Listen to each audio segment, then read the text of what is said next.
अस्सलाम वालेकुम। क्या हाल है आप सबका? आई होप कि आप सब ठीक होंगे।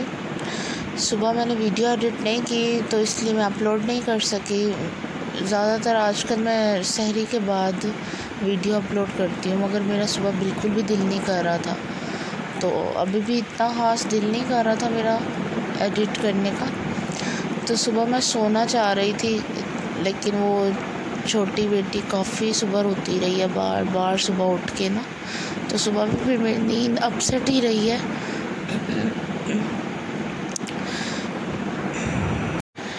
कल ही मैंने 2-3 वीडियो बनाई थी, बस उसी को मैंने एडिटिंग में डाल दी है। सुबह सहरी टाइम भी मैंने कोई वीडियो नहीं बनाई, तो फिर बस सुबह लेट ही हो गई थी। सहरी टाइम भी बिल्कुल एंड टाइम आ गया था सहरी का, जिस टाइम मैं उठी हूँ रोटी वगैरह बनाई है, तो फिर उस टाइम वीडियो क्या बनानी थी। वैसे भी हर टाइम पे दिल नहीं करता ना, कभी दिल बोर भी हो जाता है, हर टाइम पे नहीं मूड होता वीडियो बनाने का। लेकिन आप सबसे टच रहने के लिए वीडियो बनानी पड़ती है।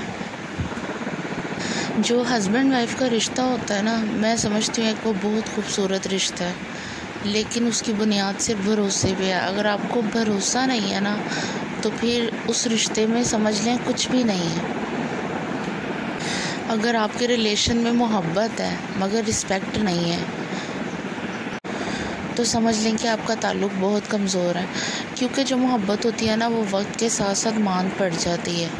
लेकिन अगर आपके ताल्लुक़ में रिस्पेक्ट है, मोहब्बत नहीं है, तो आप उसकी इज़्ज़त हमेशा करते रहेंगे, और जहाँ आप इज़्ज़त करेंगे ना, तो वहाँ मोहब्बत पैदा हो ही जाती है। मुझे एक बात की समझ नहीं आती कि हस्बैंड सारी एक्सपेक्टेशन सिर्फ वाइफ से क्यों रखते हैं। वो अपने लिए क्यों नहीं समझते कि बीवी भी आपसे कुछ एक्सपेक्ट करती है।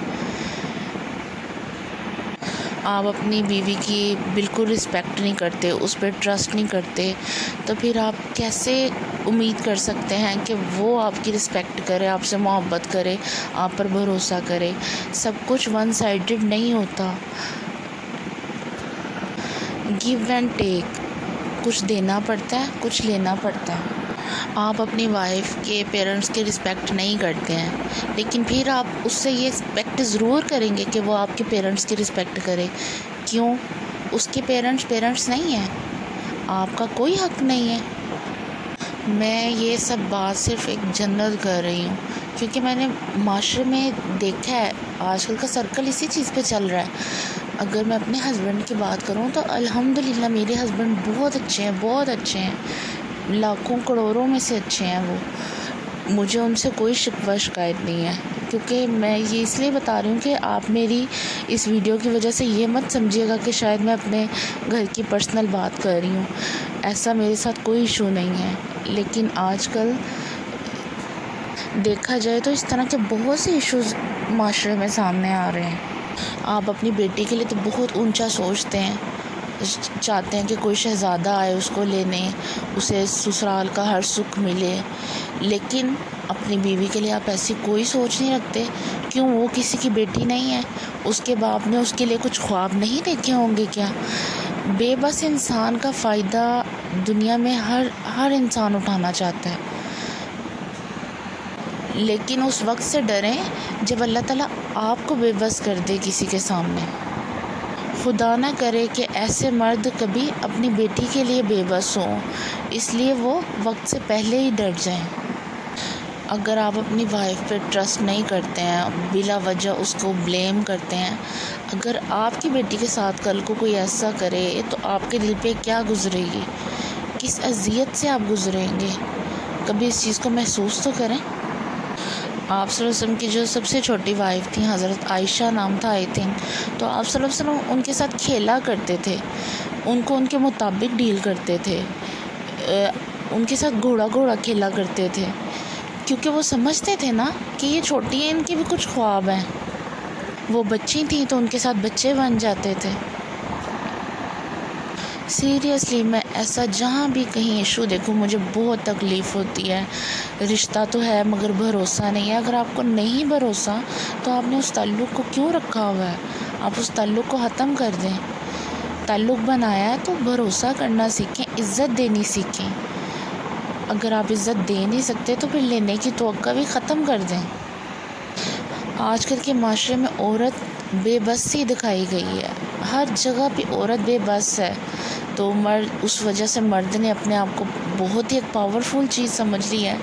लेकिन अल्लाह की ज़ात से बढ़कर ताकत वाली कोई चीज़ नहीं है, मर्द भी नहीं है। शायद मर्द यही समझते हैं ना, औरत कमज़ोर है तो पावरफुल हम हैं, हमें हर चीज़ का इख्तियार है, हम रिश्ता बनाएं, रखें, तोड़ें, भरोसा करें, ना करें, शक करें। औरत तो कुछ कर ही नहीं सकती, ये तो मजबूर है, ये तो हमसे बंधी रहेगी, इसने तो कहीं भी नहीं जाना। ये सब सोचें मैं मर्दों से कहूँगी अपने दिल से निकाल दें, क्योंकि जब वक्त पलटने पे आता है ना तो बस फिर इंसान, उसे कहते हैं ना, हाथ मलता रह जाता है। और मैं लड़कियों को भी कहना चाहूँगी, आजकल की बहुत सी लड़कियाँ ऐसी हैं जो ससुराल में जाके बहुत से इश्यूज़ क्रिएट करती हैं। अब देखें ना, बाज़ लड़कियों के ससुराल वाले बहुत ज़्यादा अच्छे होते हैं मगर वो नहीं अच्छी होती। सिर्फ एक पहलू से नहीं ना देखा जाता, दोनों पहलू देखे जाते हैं। तो उन लड़कियों से भी कहूँगी कि जिस तरह से अपनी पेरेंट्स की इज़्ज़त करती हैं, इसी तरह जाके ससुराल में अपने सास ससुर की भी उसी तरह से इज़्ज़त करें। सास का नाम ही कहते हैं आजकल बदनाम है, सास के नाम से ही एक इंसान के दिल में बुरा सा इमेज आ जाता है। ऐसा लड़कियों से कहूँगी अपने जहन से सोच निकाल दें। वो आपके शोहर की माँ है, उसने उसकी इज़्ज़त करनी है हर हाल में। अगर आप कहें कि वो आपकी खातिर उसको छोड़ दे तो ऐसा नहीं हो सकता। उसने उसको पैदा किया है, सारी ज़िंदगी पाला है, अल्लाह ताला को कल को जवाब देना है उसने अपने माँ बाप के मामले में। तो इसी तरह से कुछ लड़कियां हैं ऐसी जो ससुराल वालों को जाके एक्सेप्ट नहीं कर पाती हैं, तो फिर जाहिर है मुश्किल में उनके हस्बैंड बढ़ जाते हैं। ऐसी औरतें अपने बच्चों के दिल में दादकों के लिए बुराई तो नानकों के लिए अच्छाई पैदा कर देती हैं। ये पॉइंट भी बहुत गलत है। उनसे कहना चाहूँगी कि इस चीज़ को समझें। मेरी सास ज़िंदा नहीं है, जब मेरी शादी हुई थी तो उनकी डेथ पहले से हो चुकी थी, लेकिन मैंने बहुत इस चीज़ की ख्वाहिश की है कि काश वो ज़िंदा होती, काश मैं उनके तजर्बे के साथ अपनी ज़िंदगी गुजारती। तो जब हमारे पास तजर्बा नहीं होता, हमने बड़ों से ही तजर्बा लेना है। मेरे ससुर हयात हैं, अल्लाह ताला उनकी लंबी ज़िंदगी करे, बहुत अच्छे हैं। अगर हम इस पॉइंट को डिस्कस करें तो बहुत लंबा चला जाएगा, ख़त्म ही नहीं होगा। लेकिन हमारी वीडियो ज़रूर ख़त्म हो गई है। अपना बहुत सारा ख्याल रखिएगा, मेरी वीडियो को शेयर किया करें, कमेंट किया करें और सब्सक्राइब करना मत भूलें। अल्लाह हाफिज़।